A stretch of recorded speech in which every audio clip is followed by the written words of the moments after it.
પેલું ચોરસ આમ લઈ લો. હા ચલ પહેલાં લંબચોરસ કાગળ લઈ પછી આ રીતે ફોલ્ડ કરી દેવાનું. ફોલ્ડ કરી આ વધેલો ભાગ છે ત્યાં ફેવિકોલ લગાવી ને આમ ચીપકાઈ દેવાનું.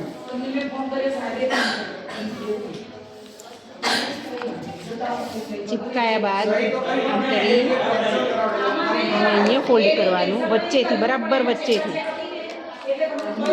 ઉપરનો ભાગ છે એને પણ વચ્ચેથી આમ પાછળની સાઈડ ફોલ્ડ કરવાનો અને નીચેનો ભાગ છે એને આમ ફોલ્ડ કરવાનો. આની ઉપર આપણે જે પણ ફેસ જોઈએ એ ડ્રો કરી દેવાનો.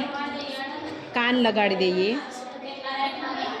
અને પછી આ પાછળ જે આ રીતનું થયું એની અંદર હાથ જવા દઈ અને આમાં